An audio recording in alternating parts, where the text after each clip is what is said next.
बिस्मिल्लाहिर्रहमानिर्रहीम। अस्सलाम वालेकुम नाज़रीन, मैं तुहाडा मेज़बान ज़फ़र नदीम ते तुसीं वेख रहे जे रोशन पॉइंट। ए तुसीं वेखो बरात आई है, ए बंदे पैसे सुट रहे ने ते बच्चे उन्हां दे पिछे पिछे दौड़ रहे ने। ते हालत ये कि कर्जा IMF तो लेना है पाकिस्तान नूं चलाउण वास्ते। ते ये पैसे सुट्टण वालियां दी हालत वेख लो तुसीं कि कापियां जरूर लैके आए ने, वल्ला आलम कितों पैसे कट्ठे कीते ने, किवें कीते ने, बड़ियां मेहनतां तो बाद ते पिंड दे विच आके ते बरात बन के आए ने। दुल्हन वालियां दे दरवाजे ते आके जनाब पैसों दे छट्टे शुरू। ये एक पिंड दी मिसाल नहीं, ये आल पाकिस्तान ही ये सूरत हाल है। किसी जगह ते मोबाइल सुट्टे जाते हैं, किसी जगह ते जनाब सूट सुट्टे जाते हैं, तो जिथे कुछ भी ना हो उत्थे पैसों दी कापियां सुट्टियां जांदियां ने।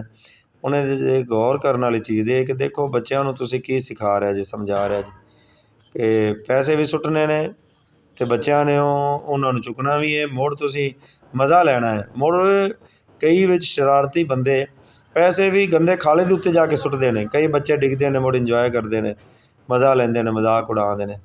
ये तरबीयत यही सूरत हाल है। पाकिस्तान तरक्की की तरफ जा रहा है। हालांकि हुकूमत ने बड़ा अच्छा फैसला किया है, छोटे नोट बंद कर दिते ने नवें भी। ये लोग ना बेलां बड़ियां करांदे सन ते बरात चाहे वेखो ना जी तुसीं किड्डे मुअज़्ज़ज़ीन इत्थे मौजूद ने इलाके दे जिहड़े वेख रहे ने और मुतहय्यर ने। मेरे नाल नाल वो भी परेशान होए ने। उन्हें कहा यार ये की है कि यार बरात आई है तो पैसे सुट्टण की रवायत इनू ख़त्म किया जाए।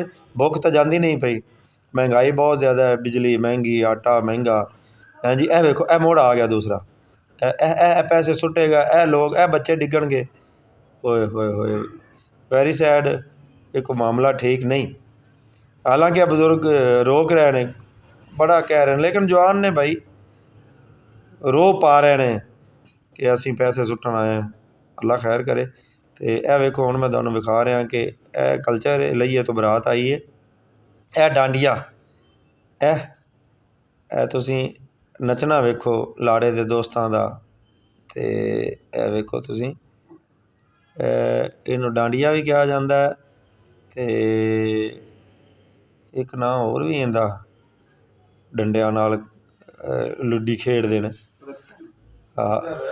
की पलिथ की कहंदे ने, पलिथरी जी भी आंदे ने। ते अगे हुण असीं इन्हां नूं वैलकम कीता ते ख्याल करो अल्लाह वालेओ।